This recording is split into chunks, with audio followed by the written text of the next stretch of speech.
शुक्र है तेरा हमें दिन दिखाया है खुदाया। शुक्र है तेरा हमें दिन दिखाया है।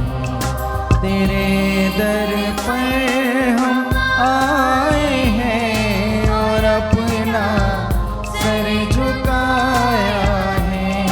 तेरे दर पर हम आए हैं और अपना सर झुकाया है खुदाया।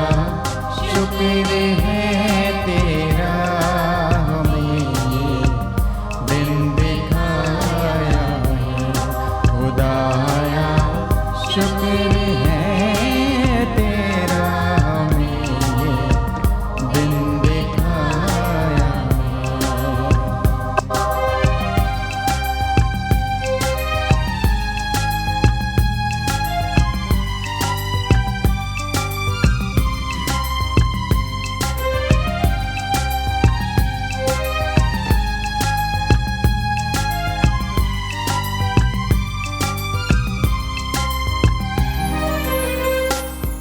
कभी हम भूल नहीं सकते मसीहा बरकतें तेरी।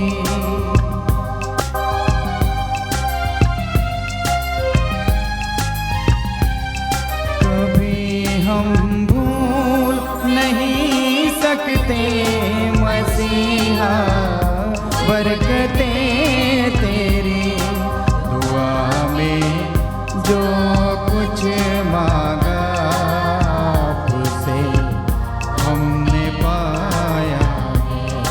दुआ में जो कुछ मांगा आपसे हमने पाया है। तेरे दर पर हम आए हैं और अपना सर झुकाया है। तेरे दर पर हम आए हैं और अपना सर झुकाया है खुदाया। शुक्र है तेरा हमें दिन दिखाया है खुदाया। शुक्र है तेरा हमें दिन दिखाया है। बाप ਤੇ ਬੇਟੇ ਅਤੇ ਰੂਹ ਪਾਕ ਦੇ ਨਾਂ ਉੱਤੇ ਆਮੀਨ। ਸਾਡੇ ਪ੍ਰਭੂ ਯਿਸੂ ਮਸੀਹ ਦਾ ਫਜ਼ਲ, ਖੁਦਾ ਬਾਪ ਦਾ ਪ੍ਰੇਮ ਅਤੇ ਰੂਹ ਪਾਕ ਦੀ ਸਾਂਝ ਤੁਹਾਡੇ ਨਾਲ ਹੋਵੇ ਅਤੇ ਤੁਹਾਡੀ ਰੂਹ ਨਾਲ ਵੀ ਹੋਵੇ। ਪਿਆਰੇ ਭਰਾਓ ਤੇ ਭੈਣੋ, ਅੱਜ ਅਸੀਂ ਆਮ ਸਮੇਂ ਦੇ 28ਵੇਂ ਹਫ਼ਤੇ ਦੇ ਵਿੱਚ ਹਾਂ। ਇਹ 28ਵੇਂ ਹਫ਼ਤੇ ਦਾ ਬੁੱਧਵਾਰ ਹੈ। ਅੱਜ ਜਦ ਅਸੀਂ ਇਸ ਪਵਿੱਤਰ ਕੁਰਬਾਨੀ ਦੇ ਵਿੱਚ ਹਿੱਸਾ ਲੈਣ ਦੇ ਲਈ ਆਏ ਹਾਂ, ਆਓ ਅਸੀਂ ਅੱਜ ਦੇ ਦਿਨ ਖਾਸ ਕਰਕੇ ਇਸ ਪਵਿੱਤਰ ਕੁਰਬਾਨੀ ਦੇ ਵਿੱਚ ਬਿਮਾਰਾਂ ਦੇ ਲਈ ਦੁਆ ਕਰੀਏ। ਜਿਹੜੇ ਸਾਡੇ ਭੈਣ ਭਰਾ ਹਸਪਤਾਲਾਂ ਦੇ ਵਿੱਚ ਨੇ ਜਾਂ ਸਾਡੇ ਘਰਾਂ ਦੇ ਵਿੱਚ ਬਿਮਾਰ ਨੇ, ਉਹਨਾਂ ਸਾਰਿਆਂ ਨੂੰ ਇਸ ਵਕਤ ਪ੍ਰਭੂ ਦੀ ਹਜ਼ੂਰੀ ਵਿੱਚ ਲਿਆ ਕੇ ਉਹਨਾਂ ਦੇ ਲਈ ਦੁਆ ਕਰੀਏ, ਤਾਂ ਕਿ ਪ੍ਰਭੂ ਇਸ ਪਵਿੱਤਰ ਕੁਰਬਾਨੀ ਦੇ ਫਜ਼ਲ ਦੇ ਦੁਆਰਾ ਉਹਨਾਂ ਨੂੰ ਤੰਦਰੁਸਤੀ ਦਾ ਵਰਦਾਨ ਦੇਵੇ, ਦੁੱਖ ਸਹਿਣ ਦੇ ਲਈ ਉਹਨਾਂ ਨੂੰ ਸ਼ਕਤੀ ਮਿਲੇ। ਤੇ ਆਓ ਹੁਣ ਅਸੀਂ ਥੋੜ੍ਹੀ ਦੇਰ ਦੇ ਲਈ ਸ਼ਾਂਤ ਰਹਿ ਕੇ ਆਪਣੇ ਗੁਨਾਹਾਂ ਨੂੰ, ਆਪਣੀਆਂ ਗਲਤੀਆਂ ਨੂੰ ਯਾਦ ਕਰਕੇ ਖੁਦਾ ਦੇ ਕੋਲੋਂ ਮਾਫੀ ਮੰਗੀਏ, ਪਛਤਾਵਾ ਕਰੀਏ। ਮੈਂ ਇਕਬਾਲ ਕਰਦਾ ਹਾਂ ਪੂਰੀ ਕੁਦਰਤ ਵਾਲੇ ਖੁਦਾ ਅਤੇ ਤੁਹਾਡੇ ਅੱਗੇ ਹੈ ਭਰਾਓ ਤੇ ਭੈਣੋ ਕਿ ਮੈਂ ਸੋਚਣ ਨਾਲ, ਬੋਲਣ ਨਾਲ, ਕਰਨ ਨਾਲ ਅਤੇ ਅਣਗਹਿਲੀ ਨਾਲ ਬਹੁਤ ਗੁਨਾਹ ਕੀਤੇ। ਆਪਣੇ ਦੋਸ਼ ਦੇ ਨਾਲ, ਆਪਣੇ ਦੋਸ਼ ਦੇ ਨਾਲ, ਆਪਣੇ ਬਹੁਤ ਵੱਡੇ ਦੋਸ਼ ਦੇ ਨਾਲ। ਇਸ ਲਈ ਮੈਂ ਧੰਨ ਸਦਾ ਕੁਆਰੀ ਮਰੀਅਮ, ਸਾਰੇ ਫਰਿਸ਼ਤਿਆਂ ਅਤੇ ਸੰਤਾਂ ਅਤੇ ਤੁਹਾਡੇ ਅੱਗੇ ਹੈ ਭਰਾਓ ਅਤੇ ਭੈਣੋ ਮੈਂ ਬੇਨਤੀ ਕਰਦਾ ਹਾਂ ਕਿ ਮੇਰੇ ਲਈ ਪ੍ਰਭੂ ਖੁਦਾ ਦੇ ਅੱਗੇ ਪ੍ਰਾਰਥਨਾ ਕਰੋ। ਪੂਰੀ ਕੁਦਰਤ ਵਾਲਾ ਖੁਦਾ ਸਾਡੇ ਉੱਤੇ ਦਇਆ ਕਰੇ ਅਤੇ ਸਾਡੇ ਗੁਨਾਹਾਂ ਨੂੰ ਮਾਫ ਕਰਕੇ ਸਾਨੂੰ ਸਦੀਵੀ ਜੀਵਨ ਤੱਕ ਪਹੁੰਚਾਵੇ। ਆਮੀਨ। ਐ ਪ੍ਰਭੂ ਦਇਆ ਕਰ, ਐ ਪ੍ਰਭੂ ਦਇਆ ਕਰ, ਐ ਮਸੀਹਾ ਦਇਆ ਕਰ, ਐ ਮਸੀਹਾ ਦਇਆ ਕਰ, ਐ ਪ੍ਰਭੂ ਦਇਆ ਕਰ। ਐ ਪ੍ਰਭੂ ਦਇਆ ਕਰ। ਅਸੀਂ ਪ੍ਰਾਰਥਨਾ ਕਰੀਏ। ਐ ਪ੍ਰਭੂ ਖੁਦਾ, ਬਖਸ਼ ਦੇ ਕਿ ਤੇਰਾ ਫਜ਼ਲ ਹਮੇਸ਼ਾ ਸਾਡੀ ਅਗਵਾਈ ਕਰੇ ਅਤੇ ਸਾਡਾ ਸਾਥ ਦੇਵੇ। ਆਪਣੀ ਬਾਪ ਵਾਲੀ ਮਦਦ ਨਾਲ ਸਾਡੀ ਸਹਾਇਤਾ ਕਰ, ਤਾਂ ਜੋ ਅਸੀਂ ਨੇਕੀ ਦੇ ਕੰਮ ਕਰਨ ਵਿੱਚ ਕਦੇ ਥਕਾਵਟ ਮਹਿਸੂਸ ਨਾ ਕਰੀਏ। ਸਾਡੇ ਪ੍ਰਭੂ ਯਿਸੂ ਮਸੀਹ ਤੇਰੇ ਬੇਟੇ ਦੇ ਰਾਹੀਂ, ਜੋ ਤੇਰੇ ਨਾਲ ਰੂਹ ਪਾਕ ਦੀ ਏਕਤਾ ਦੇ ਵਿੱਚ ਇੱਕ ਖੁਦਾ ਜਿਉਂਦਾ ਅਤੇ ਰਾਜ ਕਰਦਾ ਹੈ, ਸਦਾ ਤੂੰ ਸਦਾ ਤੀਕ। ਆਮੀਨ। ਪਾਠ ਪਹਿਲਾ ਰੋਮੀਆਂ ਦੇ ਨਾਮ ਪੱਤਰ ਵਿੱਚੋਂ, ਉਸ ਦਾ 2 ਬਾਬ 1 ਤੋਂ 11 ਆਇਤ ਤੱਕ। ਇਸ ਲਈ ਐ ਮਨੁੱਖ, ਜਦੋਂ ਤੁਸੀਂ ਦੂਜੇ ਲੋਕਾਂ ਉੱਤੇ ਦੋਸ਼ ਲਾਉਂਦੇ ਹੋ, ਤੁਸੀਂ ਕੋਈ ਵੀ ਕਿਉਂ ਨਾ ਹੋਵੋ, ਤੁਹਾਡਾ ਕੋਈ ਉਜਰ ਬਹਾਨਾ ਨਹੀਂ ਚੱਲੇਗਾ। ਦੂਜਿਆਂ ਉੱਤੇ ਦੋਸ਼ ਲਾਉਣ ਵਾਲੇ ਤੁਸੀਂ ਆਪਣੇ ਆਪ ਨੂੰ ਦੋਸ਼ੀ ਠਹਿਰਾਉਂਦੇ ਹੋ, ਕਿਉਂਕਿ ਫੈਸਲਾ ਕਰਨ ਵਾਲੇ ਤੁਸੀਂ ਜੱਜ ਉਹੀ ਬੁਰੇ ਕੰਮ ਆਪ ਕਰਦੇ ਹੋ ਜਿਸ ਦਾ ਤੁਸੀਂ ਦੂਜਿਆਂ ਨੂੰ ਦੋਸ਼ੀ ਠਹਿਰਾਉਂਦੇ ਹੋ। ਤੁਸੀਂ ਕਹਿੰਦੇ ਹੋ, ਅਸੀਂ ਜਾਣਦੇ ਹਾਂ ਕਿ ਖੁਦਾ ਦਾ ਉਹਨਾਂ ਤੇ ਸਜ਼ਾ ਦਾ ਫਤਵਾ ਜਿਹੜੇ ਇਹੋ ਜਿਹੇ ਕੰਮ ਕਰਦੇ ਹਨ ਜਾਇਜ਼ ਅਤੇ ਸਹੀ ਹੈ। ਕੀ ਤੁਸੀਂ ਸੋਚਦੇ ਹੋ, ਇਹ ਇਨਸਾਨ, ਤੁਸੀਂ ਜੋ ਕੋਈ ਵੀ ਹੋ, ਕਿ ਜਦ ਤੁਸੀਂ ਉਹਨਾਂ ਦਾ ਨਿਆਂ ਕਰਦੇ ਹੋ ਜੋ ਅਜਿਹੇ ਕੰਮ ਕਰਦੇ ਹਨ ਅਤੇ ਤੁਸੀਂ ਆਪ ਵੀ ਉਹੀ ਬੁਰੇ ਕੰਮ ਕਰਦੇ ਹੋ, ਤਾਂ ਤੁਸੀਂ ਖੁਦਾ ਦੀ ਸਜ਼ਾ ਤੋਂ ਬਚ ਜਾਓਗੇ? ਜਾਂ ਕੀ ਤੁਸੀਂ ਉਸ ਦੀ ਅਪਾਰ ਦਇਆ, ਸਹਿਣਸ਼ੀਲਤਾ ਅਤੇ ਧੀਰਜ ਦੀ ਦੌਲਤ ਉੱਤੇ ਭਰੋਸਾ ਰੱਖੀ ਬੈਠੇ ਹੋ? ਕੀ ਤੁਸੀਂ ਇਹ ਨਹੀਂ ਜਾਣਦੇ ਕਿ ਖੁਦਾ ਦੀ ਦਇਆ ਤੁਹਾਨੂੰ ਪਛਤਾਵੇ ਵੱਲ ਲੈ ਜਾਣ ਲਈ ਹੈ? ਪਰ ਤੁਸੀਂ ਆਪਣੇ ਕਠੋਰ ਅਤੇ ਅਣਪਛਤਾਉਂਦੇ ਗੁਸਤਾਖ ਦਿਲ ਦੇ ਕਾਰਨ ਆਪਣੇ ਵਾਸਤੇ ਕਹਿਰ ਦੇ ਦਿਨ ਲਈ ਕਹਿਰ ਇਕੱਠਾ ਕਰ ਰਹੇ ਹੋ, ਜਦੋਂ ਖੁਦਾ ਦਾ ਇਨਸਾਫ ਵਾਲਾ ਸਹੀ ਫੈਸਲਾ ਸੁਣਾਇਆ ਜਾਵੇਗਾ, ਕਿਉਂਕਿ ਉਹ ਹਰ ਇੱਕ ਨੂੰ ਉਸ ਦੇ ਕਰਮਾਂ ਦੇ ਅਨੁਸਾਰ ਫਲ ਦੇਵੇਗਾ। ਜੋ ਲੋਕ ਧੀਰਜ ਨਾਲ ਭਲਾਈ ਕਰਦੇ ਹੋਏ ਮਹਿਮਾ ਅਤੇ ਆਦਰ ਅਤੇ ਅਮਰਤਾ ਦੀ ਖੋਜ ਕਰਦੇ ਹਨ, ਉਹਨਾਂ ਨੂੰ ਉਹ ਅਨੰਤ ਜੀਵਨ ਦੇਵੇਗਾ। ਪਰ ਜੋ ਲੋਕ ਧੋਖੇਬਾਜ਼, ਫਸਾਦੀ ਹਨ ਅਤੇ ਸੱਚਾਈ ਦੀ ਪਾਲਣਾ ਨਹੀਂ ਕਰਦੇ, ਸਗੋਂ ਬੁਰਾਈ ਉੱਤੇ ਚੱਲਦੇ ਹਨ, ਉਹਨਾਂ ਉੱਤੇ ਖੁਦਾ ਦਾ ਕਹਿਰ ਅਤੇ ਕ੍ਰੋਧ ਆਵੇਗਾ। ਬੁਰਾਈ ਕਰਨ ਵਾਲੇ ਹਰ ਕਿਸੇ ਨੂੰ, ਪਹਿਲੇ ਯਹੂਦੀ ਅਤੇ ਫਿਰ ਯੂਨਾਨੀ ਨੂੰ, ਕਸ਼ਟ ਅਤੇ ਕਲੇਸ਼ ਸਹਿਣਾ ਪਵੇਗਾ, ਪਰ ਭਲਾਈ ਕਰਨ ਵਾਲੇ ਹਰ ਕਿਸੇ ਨੂੰ, ਪਹਿਲੇ ਯਹੂਦੀ ਅਤੇ ਫਿਰ ਯੂਨਾਨੀ ਨੂੰ, ਮਹਿਮਾ ਅਤੇ ਆਦਰ ਅਤੇ ਸ਼ਾਂਤੀ ਮਿਲੇਗੀ, ਕਿਉਂਕਿ ਖੁਦਾ ਕਿਸੇ ਨਾਲ ਪੱਖਪਾਤ ਨਹੀਂ ਕਰਦਾ। ਪ੍ਰਭੂ ਦੀ ਬਾਣੀ। ਖੁਦਾ ਦਾ ਸ਼ੁਕਰ ਹੋਵੇ।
ऐसे प्रभु मैं तुझे खोज रहा, ऐसे प्रभु मैं तुझे खोज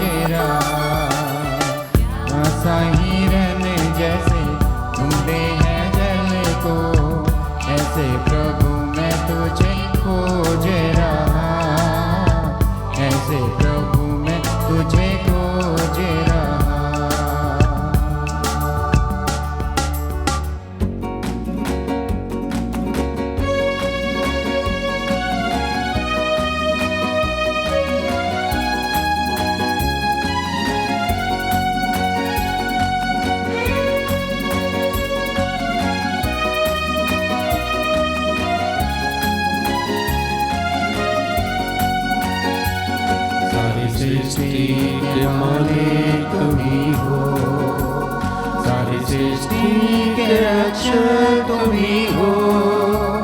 करते हैं तुमको सारे प्रणाम, गाते हैं तेरे ही गुणगान।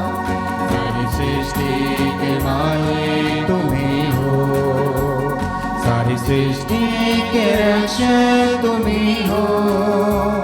करते हैं तुमको सादर प्रणाम, गाते हैं तेरे ही गुणगान।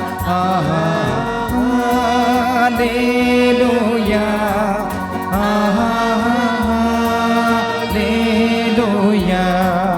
हालेलुया, हालेलुया, हालेलुया, हालेलुया,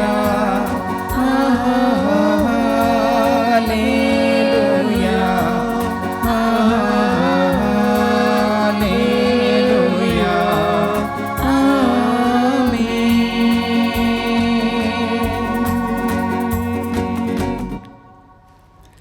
प्रभु तुहाडे नाल होवे। ਅਤੇ ਤੁਹਾਡੀ ਰੂਹ ਨਾਲ ਵੀ ਹੋਵੇ। पाठ पवित्र अंजील लूका दे अनुसार। ਤੇਰੀ ਵਡਿਆਈ ਹੋਵੇ ਐ ਪ੍ਰਭੂ।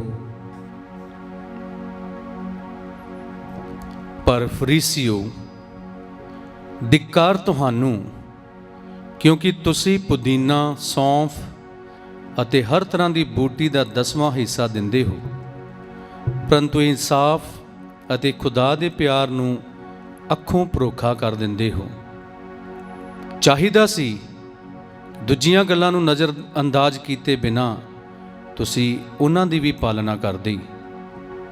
ਫਰੀਸੀਓ धिक्कार ਤੁਹਾਨੂੰ, ਕਿਉਂਕਿ ਤੁਸੀਂ ਸਿਨਾਗੋਗ ਵਿੱਚ ਅਗਲੀਆਂ ਕੁਰਸੀਆਂ ਤੇ ਬਾਜ਼ਾਰਾਂ ਵਿੱਚ ਸਲਾਮਾਂ ਕਰਾਉਣੀਆਂ ਪਸੰਦ ਕਰਦੇ ਹੋ। धिक्कार ਤੁਹਾਨੂੰ, ਕਿਉਂਕਿ ਤੁਸੀਂ ਉਹਨਾਂ ਕਬਰਾਂ ਦੇ ਵਾਂਗ ਹੋ ਜੋ ਵਿਖਾਈ ਨਹੀਂ ਦਿੰਦੀਆਂ ਅਤੇ ਲੋਕ ਅਣਜਾਣੇ ਹੀ ਉਹਨਾਂ ਉੱਤੇ ਚੱਲਦੇ ਹਨ। ਸਰਾਂ ਦੇ ਇੱਕ ਵਿਦਵਾਨ ਵਿੱਚੋਂ ਇੱਕ ਨੇ ਯਿਸੂ ਨੂੰ ਕਿਹਾ, ਗੁਰੂ ਜੀ, ਇਹ ਗੱਲ ਕਹਿ ਕੇ ਤੁਸੀਂ ਸਾਡਾ ਵੀ ਅਪਮਾਨ ਕਰਦੇ ਹੋ। ਤਦ ਯਿਸੂ ਨੇ ਕਿਹਾ, धिक्कार ਤੁਹਾਨੂੰ ਵੀ ਸ਼ਰ੍ਹਾ ਦੇ ਵਿਦਵਾਨੋ, ਕਿਉਂਕਿ ਤੁਸੀਂ ਲੋਕਾਂ ਉੱਤੇ ਅਜਿਹੇ ਬੋਝ ਲੱਦਦੇ ਹੋ ਜੋ ਚੁੱਕਣੇ ਔਖੇ ਹਨ, ਅਤੇ ਤੁਸੀਂ ਆਪ ਉਹਨਾਂ ਬੋਝਾਂ ਨੂੰ ਆਪਣੀ ਇੱਕ ਉਂਗਲੀ ਵੀ ਨਹੀਂ ਲਾਉਂਦੇ ਹੋ। ਪ੍ਰਭੂ ਦੀ ਅੰਜੀਲ। ਤੇਰੀ ਮਹਿਮਾ ਹੋਵੇ ਐ ਮਸੀਹਾ। ਮਸੀਹ ਵਿੱਚ ਪਿਆਰੇ ਭਰਾਓ ਅਤੇ ਭੈਣੋ, ਪਵਿੱਤਰ ਬਾਈਬਲ ਦੇ ਵਿੱਚੋਂ ਅੱਜ ਅਸੀਂ 2 ਪਾਠ ਸੁਣੇ ਹਨ।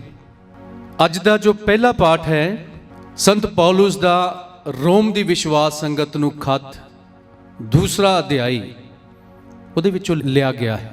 ਅੱਜ ਦੇ ਇਸ ਪਾਠ ਦੇ ਵਿੱਚ ਸੰਤ ਪੌਲੁਸ ਰੋਮ ਦੀ ਵਿਸ਼ਵਾਸ ਸੰਗਤ ਨੂੰ ਇੱਕ ਗੱਲ ਯਾਦ ਦਿਲਾਉਂਦੇ ਹਨ ਕਿ ਕਦੇ ਵੀ ਕਿਸੇ ਦੇ ਉੱਤੇ ਦੋਸ਼ ਨਾ ਲਾਓ।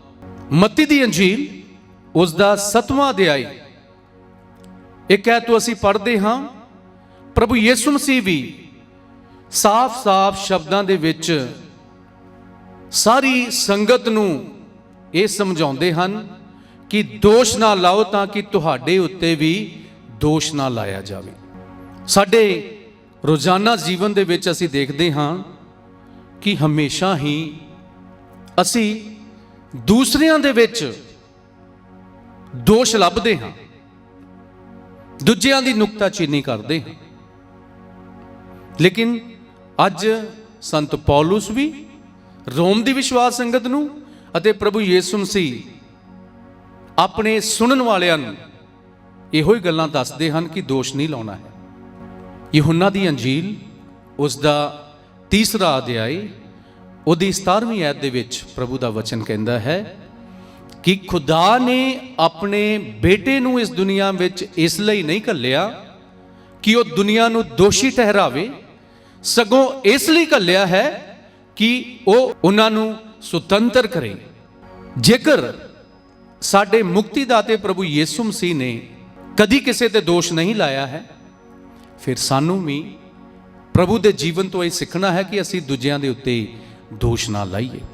ਜਦੋਂ ਤੁਸੀਂ ਯਹੋਨਾ ਦੀ ਅੰਜੀਲ ਉਸ ਦਾ 8ਵਾਂ ਅਧਿਆਇ ਉਹਦੀ 1 ਐਤ ਤੋਂ ਲੈ ਕੇ 8 ਐਤ ਨੂੰ ਪੜ੍ਹੋ ਤਾਂ ਉੱਥੇ ਸਾਨੂੰ ਇੱਕ ਕਿੱਸਾ ਪੜ੍ਹਨ ਨੂੰ ਮਿਲਦਾ ਹੈ।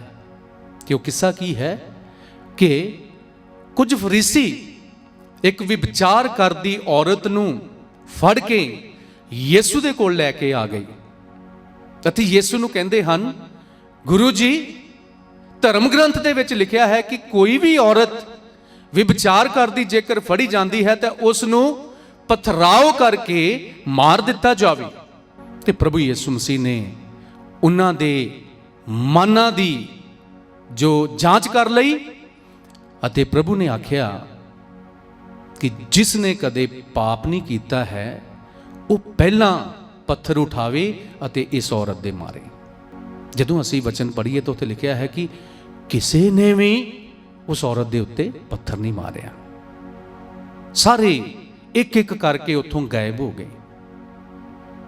ਤੇ ਪ੍ਰਭੂ ਯਿਸੂ ਮਸੀਹ ਉਸ ਔਰਤ ਨੂੰ ਕਹਿੰਦੇ ਹਨ, ਧੀਏ, ਤੈਨੂੰ ਕਿਸੇ ਨੇ ਵੀ ਪੱਥਰ ਨਹੀਂ ਮਾਰਿਆ, ਕਿਸੇ ਨੇ ਵੀ ਤੈਨੂੰ ਦੋਸ਼ੀ ਨਹੀਂ ਸਾਬਤ ਕੀਤਾ ਤੇ ਮੈਂ ਵੀ ਤੈਨੂੰ ਦੋਸ਼ੀ ਸਾਬਤ ਨਹੀਂ ਕਰਦਾ ਹਾਂ। ਜਾ ਅਤੇ ਮੁੜ ਕੇ ਪਾਪ ਨਹੀਂ ਕਰਨਾ। ਇਹ ਹੈ ਪ੍ਰਭੂ ਦੀ ਦਇਆ। ਪ੍ਰਭੂ ਕਿਸੇ ਤੇ ਦੋਸ਼ ਨਹੀਂ ਲਾਉਂਦਾ ਹੈ। ਪ੍ਰਭੂ ਚਾਹੁੰਦਾ ਹੈ ਕਿ ਹਰ ਇੱਕ ਵਿਅਕਤੀ ਆਪਣੀ ਗਲਤੀ ਦਾ ਅਹਿਸਾਸ ਆਪ ਹੀ ਕਰੇ ਅਤੇ ਪਛਤਾਵਾ ਕਰੇ, ਦਿਲੋਂ ਪਛਤਾਵਾ ਕਰੇ। ਇਹ ਨਹੀਂ ਹੈ ਕਿ ਉੱਤੋਂ ਪਛਤਾਵਾ ਕਰਨਾ ਤੇ ਅੰਦਰੋਂ ਅਸੀਂ ਫਿਰ ਦੁਬਾਰਾ ਗੁਨਾਹ ਦੇ ਵਿੱਚ ਹੀ ਰਹੀਏ। ਪ੍ਰਭੂ ਚਾਹੁੰਦਾ ਹੈ ਕਿ ਅਸੀਂ ਪਛਤਾਵਾ ਕਰੀਏ। ਜਿਸ ਤਰ੍ਹਾਂ ਪ੍ਰਭੂ ਨੇ ਉਸ ਔਰਤ ਦੇ ਉੱਤੇ ਕੋਈ ਦੋਸ਼ ਨਹੀਂ ਲਾਇਆ, ਹਾਲਾਂਕਿ ਉਸ ਨੂੰ ਸਾਰੇ ਲੋਕ ਲੈ ਕੇ ਆਏ ਸੀ ਉੱਤੇ ਦੋਸ਼ ਲਾਉਣ ਦੇ ਵਾਸਤੇ। ਪ੍ਰਭੂ ਨੇ ਉਸ ਨੂੰ ਉਸ ਦੇ ਸਾਰੇ ਪਾਪਾਂ ਨੂੰ ਮਾਫ ਕਰ ਦਿੱਤਾ। ਹੁਣ ਜੇਕਰ ਸਾਡਾ ਪ੍ਰਭੂ ਮਾਫ ਕਰਨ ਵਾਲਾ ਹੈ ਤੇ ਫਿਰ ਅਸੀਂ ਵੀ ਦੂਜਿਆਂ ਦੀਆਂ ਗਲਤੀਆਂ ਨੂੰ ਮਾਫ ਕਰ ਦਈਏ, ਨਜ਼ਰ ਅੰਦਾਜ਼ ਕਰੀਏ।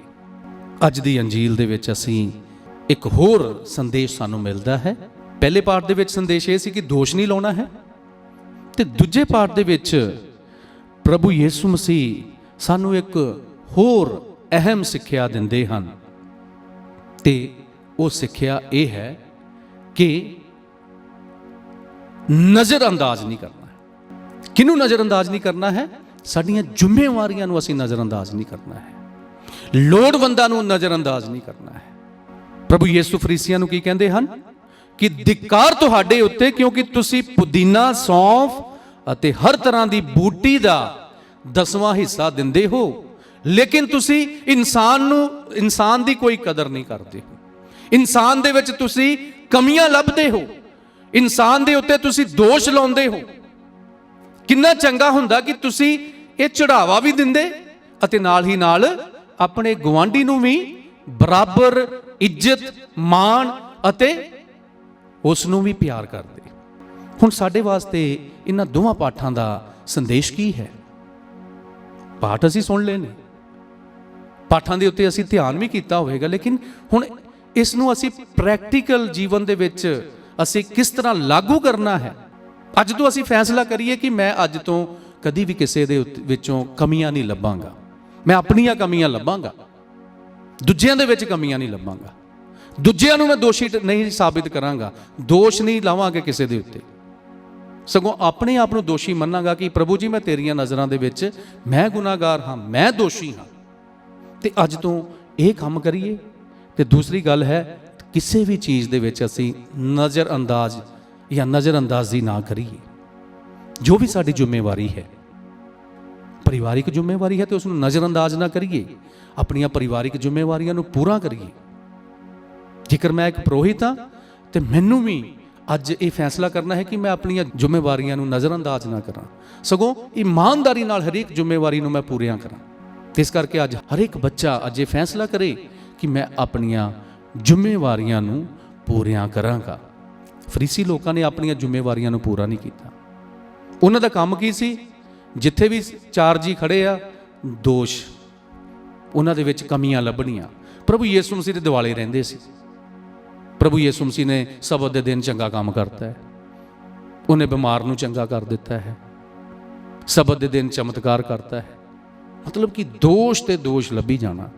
ਤੇ ਪ੍ਰਭੂ ਉਹਨਾਂ ਨੂੰ ਇਹ ਸਾਰੀਆਂ ਗੱਲਾਂ ਸਮਝਾਉਂਦੇ ਹਨ ਤੇ ਅੱਜ ਸਾਨੂੰ ਦੱਸ ਰਹੇ ਹਨ ਕਿ ਅਸੀਂ ਕਦੇ ਵੀ ਕਿਸੇ ਦੇ ਵਿੱਚ ਕੋਈ ਕਮੀ, ਕੋਈ ਤਰੁੱਟੀ ਨਾ ਲੱਭੀਏ, ਸਗੋਂ ਆਪਣੇ ਆਪ ਦੀ ਜਾਂਚ ਕਰਕੇ ਆਪਣੇ ਆਪ ਨੂੰ ਬਦਲੀਏ ਤਾਂ ਕਿ ਅਸੀਂ ਪ੍ਰਭੂ ਦੇ ਲਾਇਕ ਬਣ ਜਾਈਏ।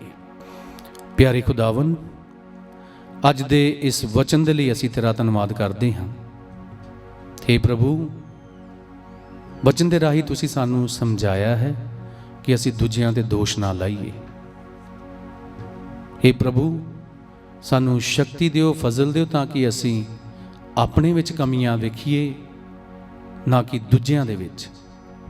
हे ਪ੍ਰਭੂ, ਸਾਨੂੰ ਕਿਸੇ ਵੀ ਸਾਡੀ ਜੋ ਜ਼ਿੰਮੇਵਾਰੀ ਸਾਨੂੰ ਦਿੱਤੀ ਹੈ ਅਸੀਂ ਉਸ ਨੂੰ ਕਦੇ ਵੀ ਨਜ਼ਰਅੰਦਾਜ਼ ਨਾ ਕਰੀਏ, ਸਗੋਂ ਇਮਾਨਦਾਰੀ ਨਾਲ ਤੇਰੇ ਹੁਕਮਾਂ ਦੀ ਤੇ ਜ਼ਿੰਮੇਵਾਰੀਆਂ ਦੀ ਪਾਲਣਾ ਕਰਦੇ ਰਹੀਏ।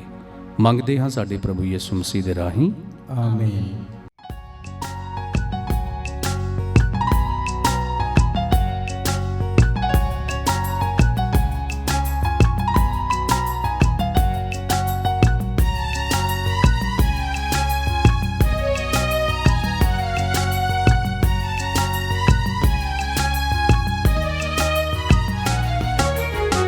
कबूल करो यीशु, कबूल करो, पास मैं तेरे आया हूँ। कबूल करो यीशु, कबूल करो, दिल का चढ़ावा लाया हूँ। कबूल करो यीशु, कबूल करो, पास मैं तेरे आया हूँ।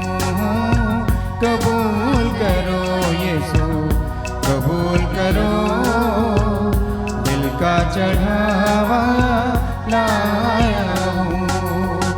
कबूल करो, कबूल करो, कबूल करो, कबूल करो, कबूल करो यीशु, कबूल करो, पास मैं तेरे आया हूँ।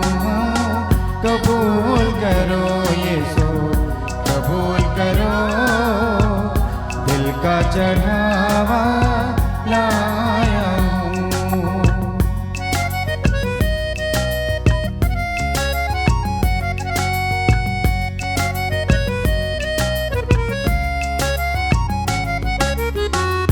ਪਿਆਰੇ ਭਰਾਓ ਤੇ ਭੈਣੋ, ਪ੍ਰਾਰਥਨਾ ਕਰੋ ਕਿ ਮੇਰੀ ਅਤੇ ਤੁਹਾਡੀ ਇਹ ਕੁਰਬਾਨੀ ਪੂਰੀ ਕੁਦਰਤ ਵਾਲੇ ਖੁਦਾ ਬਾਪ ਨੂੰ ਕਬੂਲ ਹੋਵੇ। ਪ੍ਰਭੂ ਇਸ ਕੁਰਬਾਨੀ ਨੂੰ ਤੁਹਾਡੇ ਹੱਥਾਂ ਦੇ ਵਿੱਚੋਂ ਆਪਣੇ ਨਾਮ ਦੀ ਉਸਤਤ ਅਤੇ ਵਡਿਆਈ ਲਈ ਅਤੇ ਸਾਡੇ ਤੇ ਸਾਰੀ ਪਾਕ ਕਲੀਸਿਆ ਦੇ ਭਲੇ ਲਈ ਕਬੂਲ ਕਰੇ। ਹੈ ਪ੍ਰਭੂ, ਸਾਡਿਆਂ ਨਜ਼ਰਾਨਿਆਂ ਤੇ ਦੁਆਵਾਂ ਨੂੰ ਕਬੂਲ ਕਰ। ਬਖਸ਼ ਦੇ ਕਿ ਇਹ ਪਾਕ ਕੁਰਬਾਨੀ ਜੋ ਸਾਡੇ ਈਮਾਨ ਦਾ ਸੰਪੂਰਨ ਪ੍ਰਗਟਾਵਾ ਹੈ, ਸਾਡੇ ਲਈ ਸਵਰਗ ਦੀ ਮਹਿਮਾ ਵਿੱਚ ਪਹੁੰਚਣ ਦਾ ਰਾਹ ਖੋਲ ਦੇਵੇ। ਸਾਡੇ ਪ੍ਰਭੂ ਯਿਸੂ ਮਸੀਹ ਦੇ ਰਾਹੀਂ, ਆਮੀਨ। ਪ੍ਰਭੂ ਤੁਹਾਡੇ ਨਾਲ ਹੋਵੇ ਅਤੇ ਤੁਹਾਡੀ ਰੂਹ ਨਾਲ ਵੀ ਹੋਵੇ। ਆਪਣੇ ਦਿਲ ਪ੍ਰਭੂ ਵੱਲ ਲਗਾਓ। ਅਸੀਂ ਆਪਣੇ ਦਿਲ ਪ੍ਰਭੂ ਵੱਲ ਲਗਾਉਂਦੇ ਹਾਂ। ਆਪਣੇ ਪ੍ਰਭੂ ਖੁਦਾ ਦਾ ਧੰਨਵਾਦ ਕਰੀਏ। ਇਹ ਸਹੀ ਅਤੇ ਯੋਗ ਹੈ। ਐ ਪ੍ਰਭੂ ਪਵਿੱਤਰ ਬਾਪ, ਪੂਰੀ ਕੁਦਰਤ ਵਾਲੇ ਤੇ ਕਾਲ ਖੁਦਾ, ਇਹ ਸੱਚਮੁੱਚ ਸਹੀ ਅਤੇ ਯੋਗ ਹੈ। ਮੁਕਤੀ ਪਾਉਣ ਦਾ ਰਾਹ ਹੈ ਕਿ ਅਸੀਂ ਹਰ ਵੇਲੇ ਤੇ ਹਰ ਥਾਂ ਯਿਸੂ ਮਸੀਹ ਆਪਣੇ ਪ੍ਰਭੂ ਦੇ ਰਾਹੀਂ ਤੇਰਾ ਧੰਨਵਾਦ ਕਰੀਏ। ਆਪਣੇ ਪਿਆਰੇ ਬੇਟੇ ਦੇ ਰਾਹੀਂ ਤੂੰ ਸਾਡੇ ਮਨੁੱਖੀ ਪਰਿਵਾਰ ਨੂੰ ਸਿਰਜਿਆ ਅਤੇ ਉਸ ਦੇ ਰਾਹੀਂ ਤੂੰ ਸਾਨੂੰ ਆਪਣੇ ਸਰੂਪ ਤੇ ਮੁੜ ਬਹਾਲ ਕੀਤਾ ਹੈ। ਇਸ ਲਈ ਤੇਰਾ ਹੱਕ ਹੈ ਕਿ ਸਾਰੀ ਸ੍ਰਿਸ਼ਟੀ ਤੇਰੀ ਆਗਿਆ ਦਾ ਪਾਲਨ ਕਰੇ ਅਤੇ ਸਾਰੀ ਕਲੀਸਿਆ ਧਰਤੀ ਉੱਤੇ ਤੇਰੀ ਉਸਤਤ ਕਰੇ ਅਤੇ ਸਵਰਗ ਵਿੱਚ ਸਾਰੇ ਸੰਤ ਤੇਰਾ ਧੰਨਵਾਦ ਕਰਨ। ਇਸ ਲਈ ਅਸੀਂ ਆਪਣੀ ਖੁਸ਼ੀ ਵਿੱਚ ਫਰਿਸ਼ਤਿਆਂ ਦੇ ਸੰਗੀਤੀ ਜੱਥਿਆਂ ਨਾਲ ਮਿਲ ਕੇ ਤੇਰੀ ਮਹਿਮਾ ਦੇ ਗੀਤ ਗਾਉਂਦੇ ਹੋਏ ਇਹ ਐਲਾਨ ਕਰਦੇ ਹਾਂ। ਪਾਕ ਪਾਕ ਪਾਕ ਲਸ਼ਕਰਾਂ ਦੇ ਪ੍ਰਭੂ ਖੁਦਾ, ਸਵਰਗ ਅਤੇ ਧਰਤੀ ਤੇਰੇ ਜਲਾਲ ਨਾਲ ਭਰਪੂਰ ਹਨ। ਉੱਚਿਆਈਆਂ ਵਿੱਚ ਹੋਸਾਨਾ, ਮੁਬਾਰਕ ਹੈ ਉਹ ਜੋ ਪ੍ਰਭੂ ਦੇ ਨਾਂ ਦੇ ਉੱਤੇ ਆਉਂਦਾ ਹੈ। ਉੱਚਿਆਈਆਂ ਵਿੱਚ ਹੋਸਾਨਾ।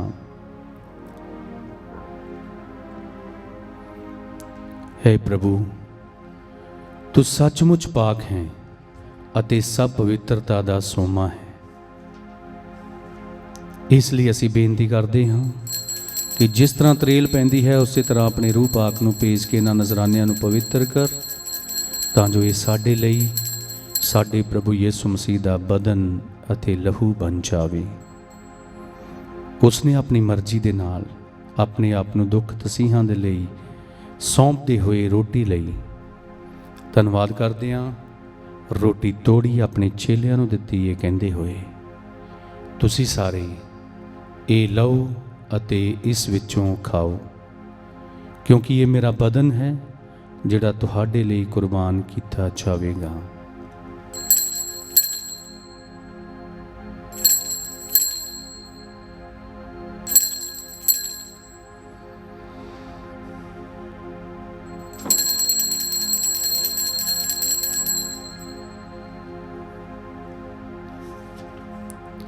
ਇਸੇ ਤਰ੍ਹਾਂ ਭੋਜਨ ਕਰਨ ਦੇ ਬਾਅਦ ਉਸਨੇ ਪਿਆਲਾ ਲਿਆ, ਇੱਕ ਵਾਰੀ ਫੇਰ ਤੇਰਾ ਧੰਨਵਾਦ ਕੀਤਾ, ਪਿਆਲਾ ਆਪਣੇ ਚੇਲਿਆਂ ਨੂੰ ਦਿੱਤਾ, ਇਹ ਕਹਿੰਦੇ ਹੋਏ, ਤੁਸੀਂ ਸਾਰੇ ਇਹ ਲਓ ਅਤੇ ਇਸ ਵਿੱਚੋਂ ਪੀਓ, ਕਿਉਂ ਜੋ ਇਹ ਮੇਰੇ ਲਹੂ ਦਾ ਪਿਆਲਾ ਹੈ, ਨਵੇਂ ਅਤੇ ਸਦੀਵੀ ਨੇਮ ਦਾ ਲਹੂ, ਜੋ ਤੁਹਾਡੇ ਅਤੇ ਬਹੁਤਿਆਂ ਵਾਸਤੇ ਗੁਨਾਹਾਂ ਦੀ ਮਾਫੀ ਲਈ ਵਹਾਇਆ ਜਾਵੇਗਾ।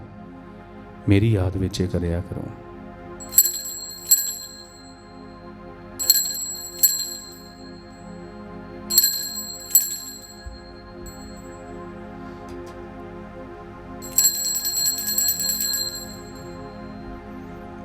ਈਮਾਨ ਦਾ ਭੇਦ। ਐ ਪ੍ਰਭੂ, ਅਸੀਂ ਤੇਰੀ ਮੌਤ ਦਾ ਐਲਾਨ ਕਰਦੇ ਹਾਂ ਅਤੇ ਤੇਰੇ ਜੀ ਉਠਣ ਦੀ ਮੁਨਾਦੀ ਕਰਦੇ ਹਾਂ ਜਦ ਤੱਕ ਤੂੰ ਫਿਰ ਆਵੇਂਗਾ। ਹੈ ਪ੍ਰਭੂ, ਅਸੀਂ ਯਿਸੂ ਮਸੀਹ ਦੀ ਮੌਤ ਅਤੇ ਉਸ ਦੇ ਜੀ ਉਠਣ ਦੀ ਯਾਦਗਿਰੀ ਨੂੰ ਮਨਾਉਂਦੇ ਹੋਏ ਤੈਨੂੰ ਜੀਵਨ ਦੀ ਰੋਟੀ ਮੁਕਤੀ ਦਾ ਪਿਆਲਾ ਚੜਾਉਂਦੇ ਹਾਂ। ਅਸੀਂ ਤੇਰਾ ਧੰਨਵਾਦ ਕਰਦੇ ਹਾਂ ਕਿਉਂ ਜੋ ਤੂੰ ਸਾਨੂੰ ਇਸ ਯੋਗ ਠਹਿਰਾਇਆ ਕਿ ਅਸੀਂ ਤੇਰੀ ਹਜ਼ੂਰੀ ਵਿੱਚ ਦਾਖਲ ਹੋ ਕੇ ਤੇਰੀ ਸੇਵਾ ਕਰੀਏ। ਅਸੀਂ ਹਲੀਮੀ ਨਾਲ ਦੁਆ ਕਰਦੇ ਹਾਂ ਕਿ ਮਸੀਹ ਦੇ ਬਦਨ ਅਤੇ ਲਹੂ ਵਿੱਚ ਹਿੱਸਾ ਲੈਣ ਦੇ ਦੁਆਰਾ ਅਸੀਂ ਰੂਹ ਪਾਕ ਦੇ ਰਾਹੀਂ ਏਕਤਾ ਦੇ ਵਿੱਚ ਬੱਝੇ ਰਹੀਏ। ਐ ਪ੍ਰਭੂ, ਸਾਰੀ ਧਰਤੀ ਤੇ ਫੈਲੀ ਆਪਣੀ ਕਲੀਸਿਆ ਨੂੰ ਯਾਦ ਕਰ। ਇਸ ਨੂੰ ਸਾਡੇ ਸੰਤ ਪਾਪਾ ਫਰਾਂਸਿਸ, ਬਿਸ਼ਪ ਫਰੈਂਕੋ, ਬਿਸ਼ਪ ਅਗਨੈਲੋ ਅਤੇ ਸਾਰੇ ਪ੍ਰੋਹਤਾਂ ਦੇ ਨਾਲ ਪਿਆਰ ਦੀ ਸੰਪੂਰਨਤਾ ਦੇ ਵਿੱਚ ਕਾਇਮ ਰੱਖ। ਸਾਡੇ ਭੈਣ ਭਰਾਵਾਂ ਨੂੰ ਵੀ ਯਾਦ ਕਰ ਜਿਹੜੇ ਜੀ ਉੱਠਣ ਦੀ ਉਮੀਦ ਨਾਲ ਸੌਂ ਗਏ ਹਨ। ਉਹਨਾਂ ਸਾਰਿਆਂ ਨੂੰ ਜੋ ਤੇਰੇ ਰਹਿਮ ਵਿੱਚ ਮਰ ਗਏ ਹਨ, ਆਪਣੀ ਹਜ਼ੂਰੀ ਦੇ ਚਾਨਣ ਵਿੱਚ ਸਵਾਗਤ ਕਰ। ਐ ਪ੍ਰਭੂ, ਅਸੀਂ ਬੇਨਤੀ ਕਰਦੇ ਹਾਂ ਕਿ ਸਾਡੇ ਸਾਰਿਆਂ ਉੱਤੇ ਵੀ ਦਇਆ ਕਰ, ਤਾਂ ਜੋ ਧੰਨ ਕੁਆਰੀ ਮਰੀਮ ਖੁਦਾ ਦੀ ਮਾਂ ਦੇ ਨਾਲ, ਉਸ ਕੁਆਰੀ ਦੇ ਮੁਬਾਰਕਵਰ ਸੰਤ ਯੂਸਫ ਨਾਲ, ਧੰਨ ਰਸੂਲਾਂ ਨਾਲ, ਸੰਤਾਂ ਨਾਲ, ਜਿਨ੍ਹਾਂ ਨੇ ਸਾਰੇ ਯੁੱਗਾਂ ਵਿੱਚ ਤੈਨੂੰ ਖੁਸ਼ ਕੀਤਾ ਹੈ, ਸਦੀਵੀ ਜੀਵਨ ਦੇ ਵਾਰਸ ਹੋਣ ਦੇ ਹੱਕਦਾਰ ਬਣ ਜਾਵਾਂਗੇ ਅਤੇ ਤੇਰੇ ਬੇਟੇ ਯਿਸੂ ਮਸੀਹ ਦੇ ਰਾਹੀਂ ਤੇਰੀ ਵਡਿਆਈ ਅਤੇ ਉਸਤਤ ਕਰਾਂਗੇ।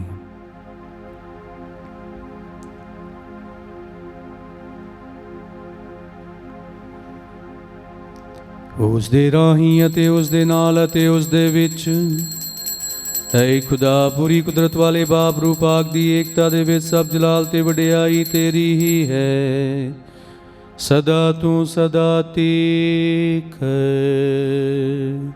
ਆਮੀਨ।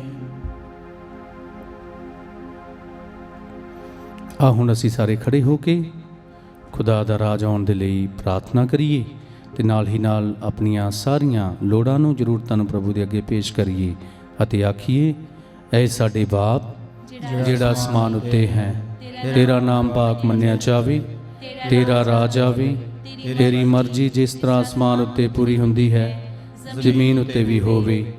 ਸਾਡੇ ਰੋਜ਼ ਦੀ ਰੋਟੀ ਅੱਜ ਸਾਨੂੰ ਦੇ, ਸਾਡੇ ਕਸੂਰ ਸਾਨੂੰ ਮਾਫ ਕਰ ਜਿਸ ਤਰ੍ਹਾਂ ਅਸੀਂ ਆਪਣੇ ਕਸੂਰਵਾਰਾਂ ਨੂੰ ਮਾਫ ਕਰਦੇ ਹਾਂ। ਸਾਨੂੰ ਅਜ਼ਮਾਇਸ਼ ਵਿੱਚ ਨਾ ਪਾ, ਸਗੋਂ ਬੁਰਾਈ ਤੋਂ ਬਚਾ। ਐ ਪ੍ਰਭੂ, ਅਸੀਂ ਪ੍ਰਾਰਥਨਾ ਕਰਦੇ ਹਾਂ ਸਭ ਬੁਰਾਈਆਂ ਤੋਂ ਸਾਨੂੰ ਬਚਾ। ਆਪਣੇ ਰਹਿਮ ਨਾਲ ਸਾਡੇ ਦਿਨਾਂ ਵਿੱਚ ਸ਼ਾਂਤੀ ਦੇ, ਤਾਂ ਜੋ ਤੇਰੀ ਦਇਆ ਦੀ ਮਦਦ ਨਾਲ ਅਸੀਂ ਹਮੇਸ਼ਾ ਗੁਨਾਹਾਂ ਤੋਂ ਮੁਕਤ ਰਹੀਏ, ਹਰ ਮੁਸੀਬਤ ਤੋਂ ਸੁਰੱਖਿਅਤ ਰਹੀਏ। ਜਿਵੇਂ ਮੁਬਾਰਕ ਉਮੀਦ ਰੱਖਦੇ ਹੋਏ ਅਸੀਂ ਯਿਸੂ ਮਸੀਹ ਸਾਡੇ ਮੁਕਤੀ ਦਾਤੇ ਦੇ ਆਉਣ ਦੀ ਉਡੀਕ ਕਰਦੇ ਹਾਂ, ਕਿਉਂ ਜੋ ਰਾਜ, ਕੁਦਰਤ ਅਤੇ ਜਲਾਲ ਯੁਗ ਯੁਗ ਤੇਰਾ ਹੀ ਹੈ। ਐ ਪ੍ਰਭੂ ਯਿਸੂ ਮਸੀਹਾ, ਤੂੰ ਆਪਣੇ ਰਸੂਲਾਂ ਨੂੰ ਆਖਿਆ, ਮੈਂ ਤੁਹਾਨੂੰ ਸ਼ਾਂਤੀ ਦਿੰਦਾ ਹਾਂ, ਆਪਣੀ ਸ਼ਾਂਤੀ ਮੈਂ ਤੁਹਾਨੂੰ ਪ੍ਰਦਾਨ ਕਰਦਾ ਹਾਂ। ਤੂੰ ਸਾਡੇ ਗੁਨਾਹਾਂ ਨੂੰ ਨਹੀਂ, ਸਗੋਂ ਆਪਣੀ ਕਲੀਸਿਆ ਦੇ ਈਮਾਨ ਨੂੰ ਵੇਖ ਅਤੇ ਇਸ ਨੂੰ ਆਪਣੀ ਮਰਜ਼ੀ ਮੁਤਾਬਕ ਸ਼ਾਂਤੀ ਅਤੇ ਏਕਤਾ ਪ੍ਰਦਾਨ ਕਰ, ਤੂੰ ਜੋ ਜਿਉਂਦਾ ਤੇ ਰਾਜ ਕਰਦਾ ਹੈ ਸਦਾ ਤੂੰ ਸਦਾ ਤੀਕਰ। ਆਮੀਨ। ਪ੍ਰਭੂ ਦੀ ਸ਼ਾਂਤੀ ਸਦਾ ਤੁਹਾਡੇ ਨਾਲ ਹੋਵੇ ਅਤੇ ਤੁਹਾਡੀ ਰੂਹ ਨਾਲ ਵੀ ਹੋਵੇ। ਆਓ ਅਸੀਂ ਇੱਕ ਦੂਜੇ ਨੂੰ ਸ਼ਾਂਤੀ ਦਾ ਸਲਾਮ ਦਈਏ। ਐ ਲੇਲੇ ਖੁਦਾ ਦੇ, ਤੂੰ ਜਿਹੜਾ ਦੁਨੀਆ ਦੇ ਗੁਨਾਹ ਚੁੱਕ ਲੈਂਦਾ ਹੈ, ਸਾਡੇ ਉੱਤੇ ਦਇਆ ਕਰ। ਐ ਲੇਲੇ ਖੁਦਾ ਦੇ, ਤੂੰ ਜਿਹੜਾ ਦੁਨੀਆ ਦੇ ਗੁਨਾਹ ਚੁੱਕ ਲੈਂਦਾ ਹੈ, ਸਾਡੇ ਉੱਤੇ ਦਇਆ ਕਰ। ਐ ਲੇਲੇ ਖੁਦਾ ਦੇ, ਤੂੰ ਜਿਹੜਾ ਦੁਨੀਆ ਦੇ ਗੁਨਾਹ ਚੁੱਕ ਲੈਂਦਾ ਹੈ, ਸਾਨੂੰ ਸ਼ਾਂਤੀ ਦੇ।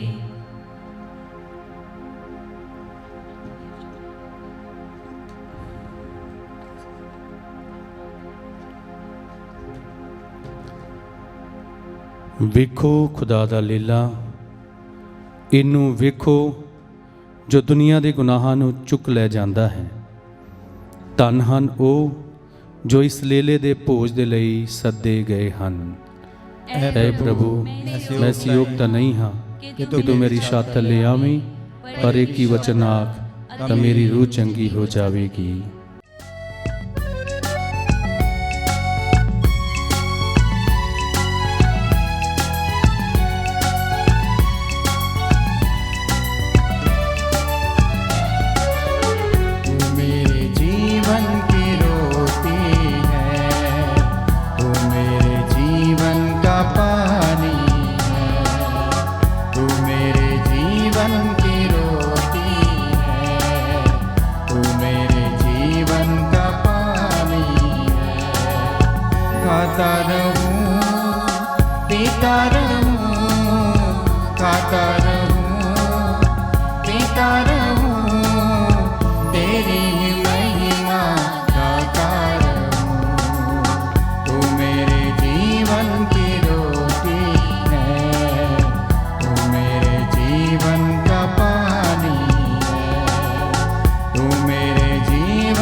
मुझको मिली है जिंदगानी है, मुझको मिली है जिंदगानी है, तेरी ही दी कुर्बानी है, तेरी ही दी कुर्बानी है।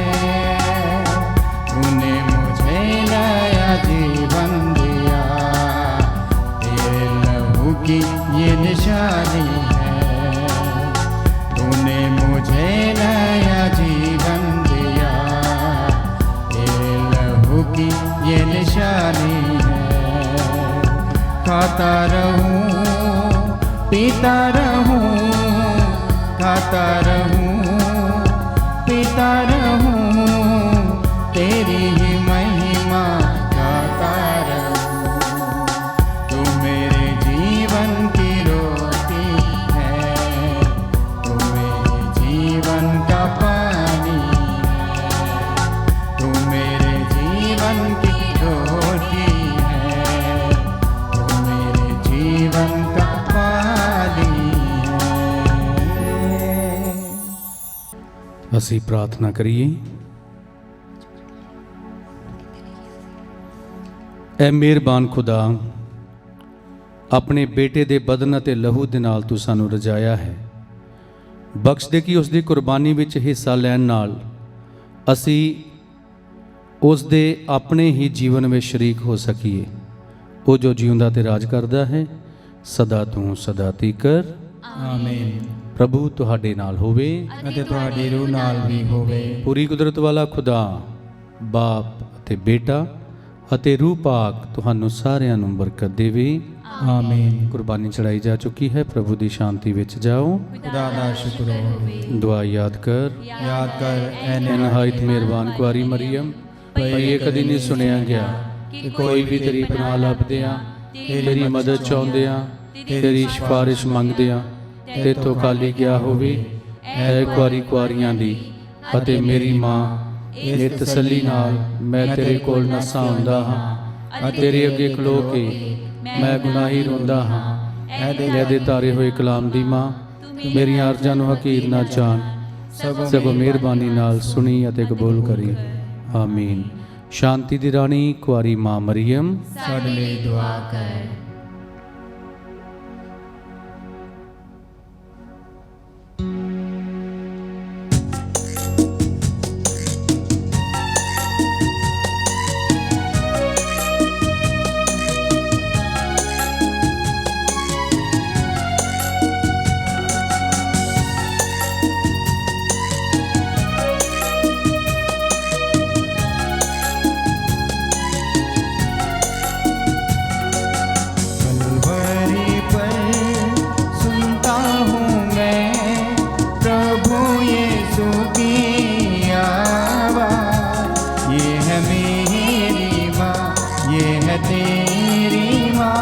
तब से मरियम मेरी माँ, यीशु की माँ मेरी माँ।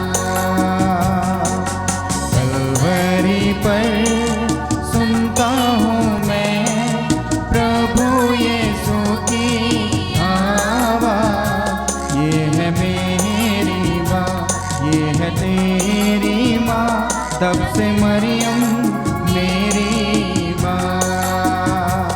यीशु की माँ मेरी माँ।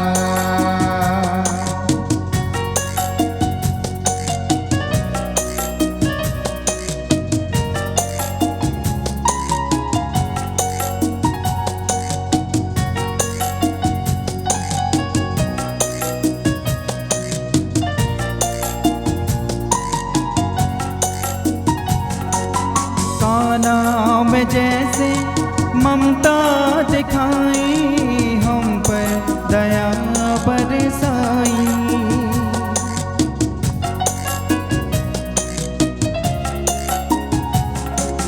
काना में जैसे ममता दिखाई, हम पर दया बरसाई।